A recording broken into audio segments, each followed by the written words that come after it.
Assalamualaikum warahmatullahi wabarakatuh. Waalaikumsalam warahmatullahi Warahmatullahi wabarakatuh. wabarakatuh. Alhamdulillahirabbil alamin. Di sini kami dapat dipertemukan lagi melalui media Zoom. Saya sebagai moderator akan memandu jalannya dalam pembahasan materi mengenai analisis permasalahan dalam implementasi kurikulum 2013. Nah, apa itu kurikulum 2013? Kurikulum 2013 adalah kurikulum yang diterapkan oleh pemerintah Republik Indonesia yang digunakan untuk menggantikan kurikulum 2006. Nah, kurikulum 2006 ini sudah dijalankan selama 6 tahun. Mengapa diganti menjadi kurikulum 2013? Kurikulum 2013 ini diusulkan oleh Menteri Pendidikan Kebudayaan Republik Indonesia, Profesor Dr. Haji Muhammad Nuh. Nah, perkembangan kurikulum 2013 diharapkan dapat menjadi jawaban untuk meningkatkan kemampuan sumber daya manusia dalam menghadapi perubahan dunia. Kurikulum 2013 ini mengenai 4 aspek, yaitu pengetahuan, sikap, keterampilan, dan juga perilaku. Nah, untuk materi selanjutnya, mengenai landasan kurikulum 2013, karakteristik kurikulum 2013, proses pembelajaran dalam kurikulum 2013 akan disampaikan oleh Nadia.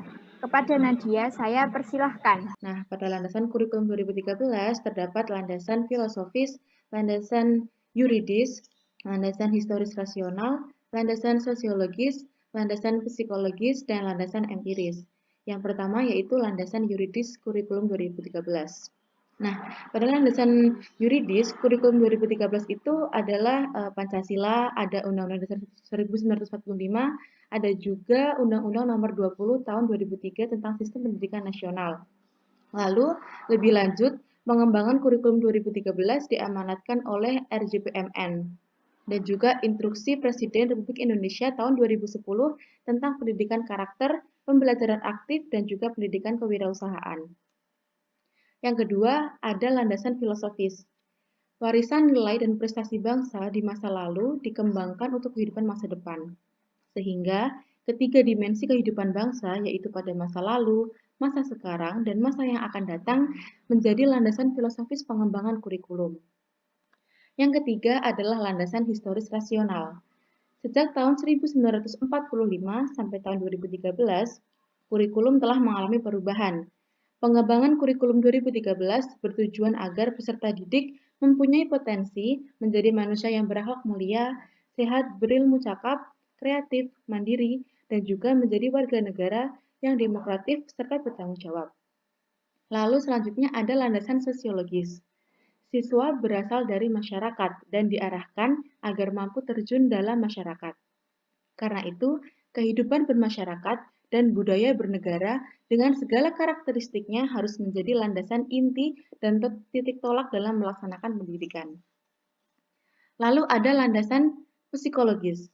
Dalam mengembangkan kurikulum pendidikan harus menggunakan asumsi-asumsi atau landasan yang bersumber dari studi ilmiah bidang psikologi. Selanjutnya ada landasan empiris. Momentum pertumbuhan ekonomi harus tetap terjaga dan ditingkatkan. Generasi seperti ini seharusnya tidak muncul karena hasil seleksi alam, namun muncul karena hasil gemblengan pada tiap jenjang satuan pendidikan. Sehingga perlu adanya perubahan orientasi kurikulum, yaitu tidak membebani peserta didik dengan konten namun pada aspek kemampuan esensial yang diperlukan semua warga negara untuk berperan serta dalam membangun negaranya pada abad 21. Nah, yang terakhir ada landasan teoritis. Kurikulum 2013 dikembangkan atas dasar teori pendidikan berstandar Best Education dan teori kurikulum berbasis kompetensi. Lalu, materi selanjutnya yang akan saya jelaskan tentang karakteristik kurikulum 2013. Karakteristik yang pertama yaitu isi kurikulum berbentuk kompetensi inti yang dirinci dalam kompetensi dasar. Yang kedua, kompetensi inti merupakan gambaran secara kategorial mengenai kompetensi dalam aspek sikap, pengetahuan, dan keterampilan. Yang ketiga, kompetensi dasar adalah kompetensi yang dipelajari peserta didik untuk tema di SD atau MI dan mata pelajaran di SMP atau MTS, SMA atau MA, dan SMK atau MAK. Karakteristik yang keempat adalah kompetensi inti dan kompetensi dasar di jenjang pendidikan menengah diutamakan pada ranah sikap, sedangkan pada jenjang pendidikan menengah pada kemampuan intelektual. Yang kelima, kompetensi inti menjadi unsur organisator kompetensi dasar, yaitu artinya semua kompetensi dasar dan proses pembelajaran dikembangkan untuk mencapai kompetensi inti. Yang keenam, kompetensi dasar mempunyai prinsip akumulatif, saling memperkuat dan memperkaya antar mata pelajaran dan jenjang pendidikan. Yang ketujuh, silabus dikembangkan sebagai rancangan belajar untuk tema SD atau MI dan satu kelas dan satu mata pelajaran pada SMP, MTS, SMA, MA, SMK ataupun MAK. Lalu, rencana pelaksanaan pembelajaran dikembangkan dari setiap kurikulum dasar. Nah, materi yang ketiga yang akan saya bahas yaitu proses pembelajaran. Pada kurikulum 2013 ada dua proses pembelajaran, yaitu intrakurikuler dan ekstrakurikuler. Intrakurikuler adalah proses pembelajaran yang berkenaan dengan mata pelajaran dalam struktur kurikulum dan dilakukan di kelas, sekolah, dan masyarakat. Proses pembelajaran di SD atau MI berdasarkan dengan tema, sedangkan di SMP, MTS, SMA, MA, SMK, atau MAK berdasarkan rencana pelaksanaan pembelajaran yang dikembangkan oleh guru. Proses pembelajaran dikembangkan atas prinsip pembelajaran siswa aktif melalui kegiatan mengamati, menanya, menganalisis, dan mengkomunikasikan. Sedangkan penilaian hasil belajar mencakup seluruh aspek kompetensi dan bersifat formatif. Lalu yang kedua ada ekstrakurikuler. Pembelajaran ekstrakurikuler adalah kegiatan yang dilakukan untuk aktivitas yang dirancang sebagai kegiatan di luar kegiatan pembelajaran yang terjadwal secara rutin setiap minggunya. Kegiatan ekstrakurikuler terdiri atas kegiatan wajib dan pilihan.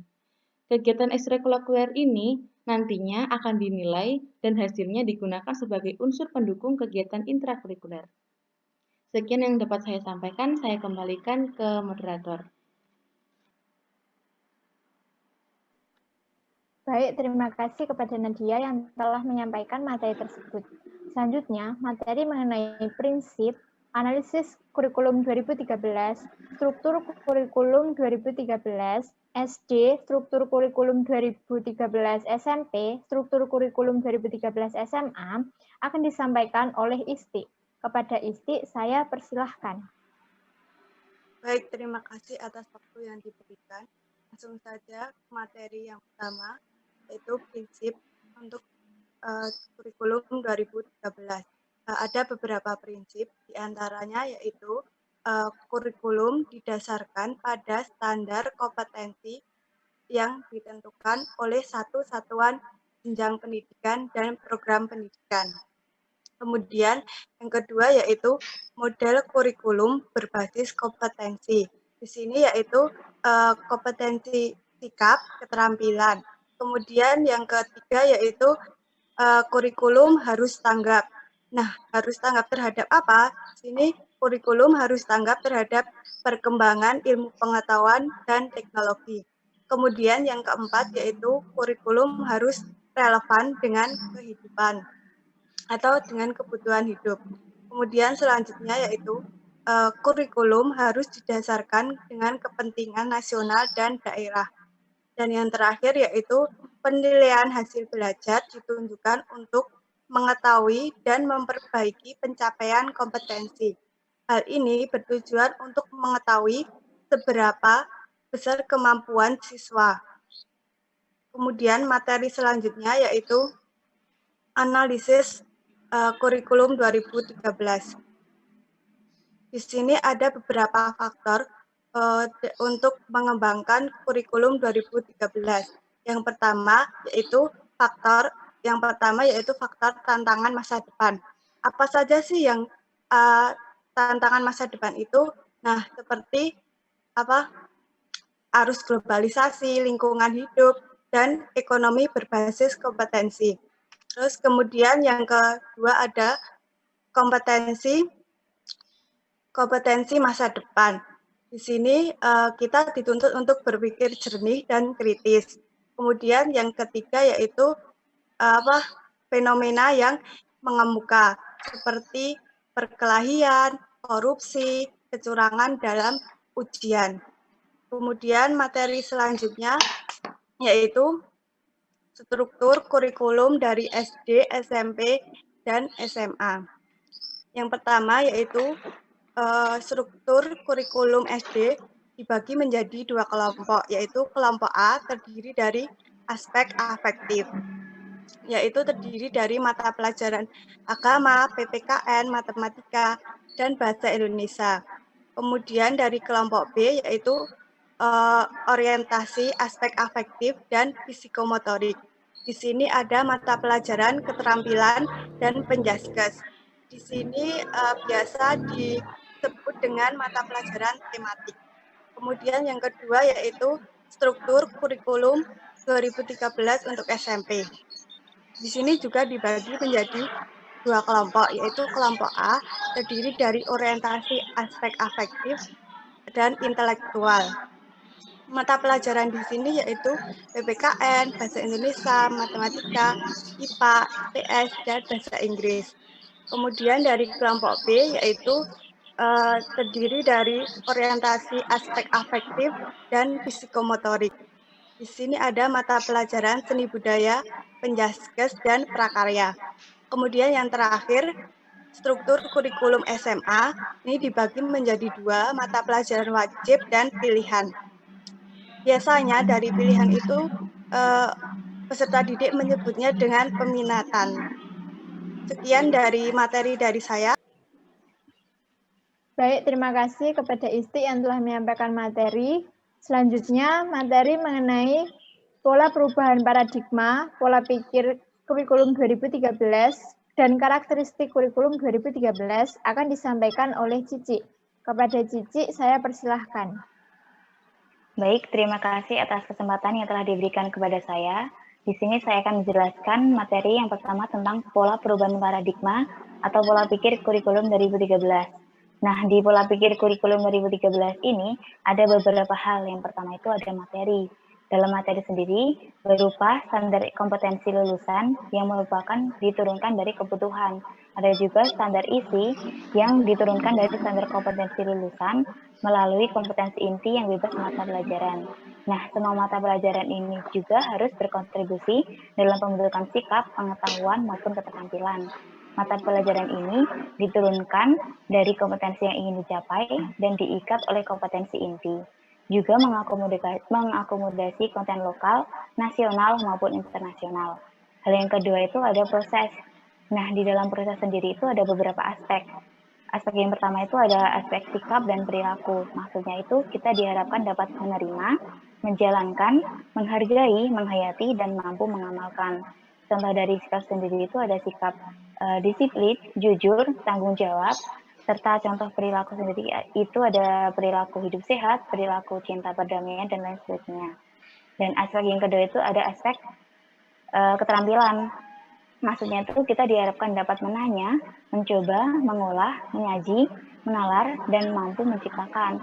Contoh dari keterampilan sendiri itu ada keterampilan membaca, menulis, menggambar, mengarang, dan lain sebagainya. Aspek yang ketiga itu ada aspek pengetahuan. Maksudnya itu kita dapat mengetahui, memahami, menerapkan, menganalisa, dan kita diharapkan dapat mengevaluasi juga. Contoh dari pengetahuan itu ada ilmu pengetahuan teknologi, seni, dan budaya. Aspek yang selanjutnya itu ada menggunakan pendekatan saintifik. Nah, di pendekatan saintifik ini ada beberapa karakteristik sesuai kompetensi jenjangnya. Jadi ada kompetensi jenjang SD, SMP, dan SMA. Nah, aspek yang terakhir itu ada menggunakan discovery learning dan project-based learning. Nah, yang hal ketiga itu ada kompetensi inti. Di kompetensi inti ini diharapkan kita dapat menghayati dan mengamalkan ajaran yang dianutnya. Kemudian kita diharapkan dapat mengembangkan perilaku seperti perilaku jujur, disiplin, tanggung jawab untuk menunjukkan sikap sebagai bagian dari solusi atas berbagai permasalahan yang dihadapinya.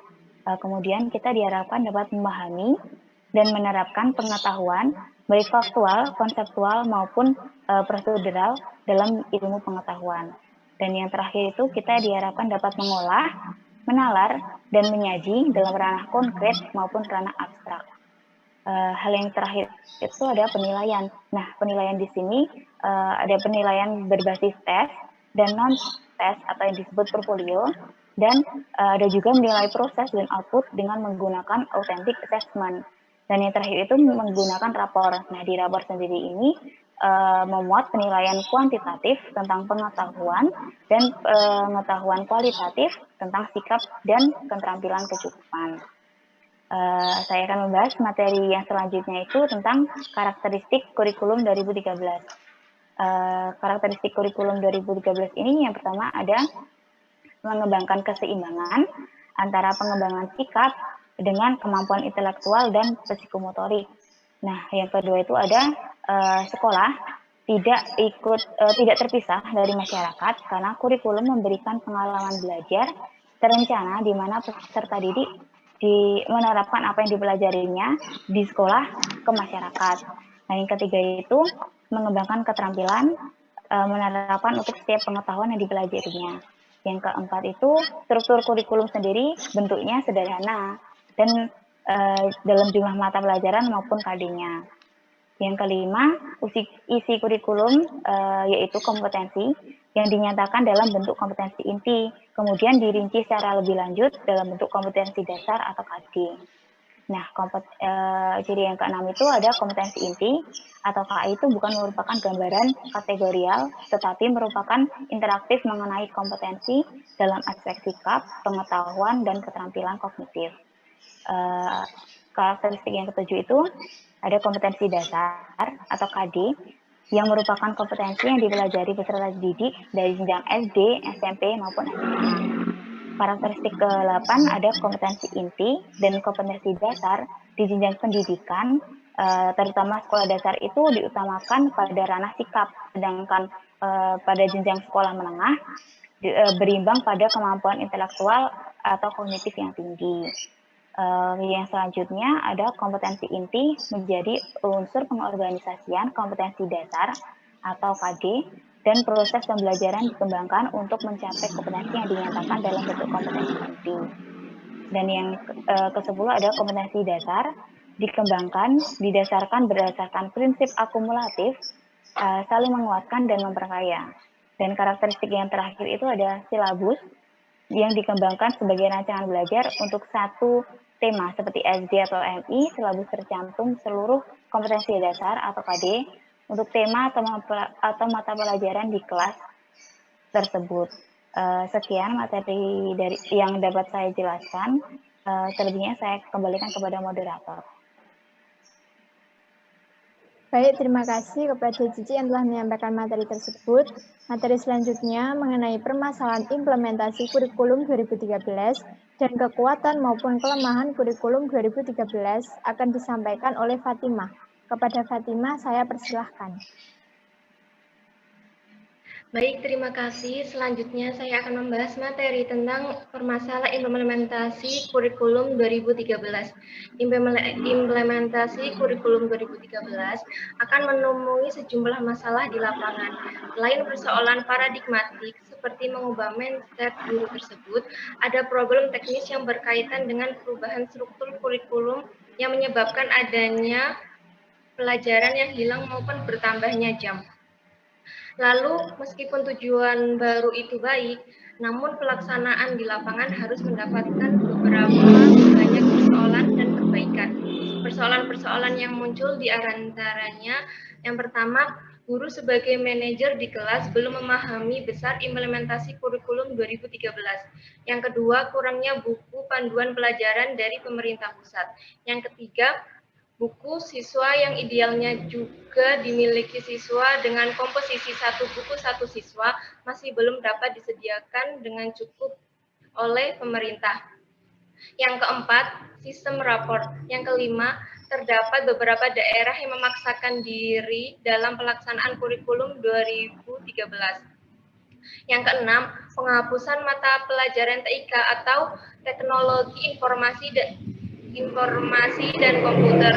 di SMP berimplementasi besar terhadap eksistensi para pengampu bidang TIK yang berlatar belakang pendidikannya TIK.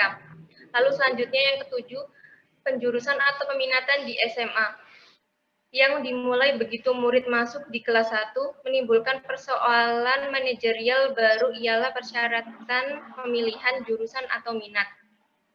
Yang kedelapan, soal penambahan jam pelajaran di semua jenjang pendidikan juga inkonsisten antara latar belakang, pembahasan, penambahan, dan penerjemahan dalam struktur kurikulum. Lalu yang selanjutnya, ada kekuatan kurikulum 2013. Yang pertama, kekuatan kurikulum 2013 jelas mendorong pada aspek kreatif dan inovatif pada peserta didik sebagai upaya pengembangan karakter yang telah tertuang dalam program studi yang ada. Inilah yang dikatakan dengan pendidikan berbasis karakter. Lalu selanjutnya yang kedua, selain kreatif dan inovatif, pendidikan karakter juga penting yang ada diintegrasikan menjadi satu, misalnya pendidikan budi pekerti dan karakter harus diintegrasikan ke semua program studi. Yang ketiga, asumsi dari kurikulum itu ialah tidak ada perbedaan antara anak desa dan anak kota. Lalu yang keempat, guru harus terus dipacu kemampuannya melalui pelatihan-pelatihan dan pendidikan calon guru untuk meningkatkan kecakapan profesionalisme secara terus-menerus. Lalu yang selanjutnya itu ada kelemahan kurikulum 2013.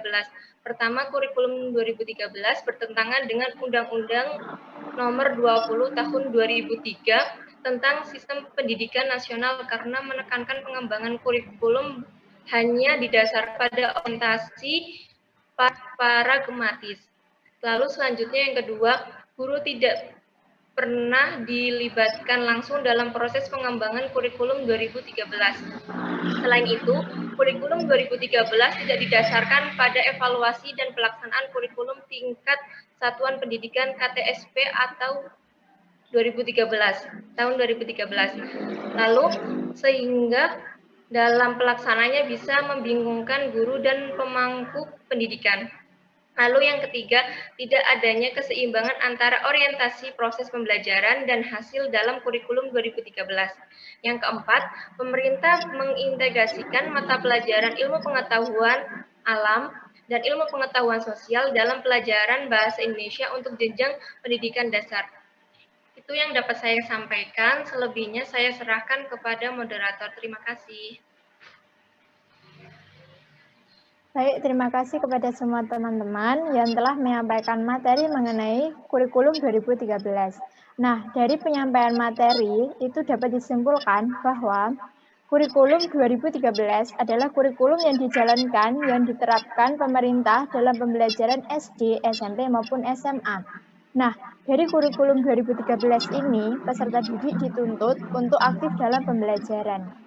Dalam kurikulum 2013 terdapat 4 aspek yang dicapai. Yang pertama yaitu pengetahuan, yang kedua sikap, yang ketiga keterampilan, dan yang keempat adalah perilaku. Nah, penting untuk kita mengetahui perkembangan kurikulum dari tahun ke tahun agar kurikulum semakin maju, berkembang, dan dapat mencapai tujuan pendidikan yang maksimal. Saya sebagai moderator, mohon maaf apabila ada kekurangan dan kelebihan. Terima kasih kepada teman-teman semua. Saya tutup. Wassalamualaikum warahmatullahi wabarakatuh. Waalaikumsalam warahmatullahi wabarakatuh.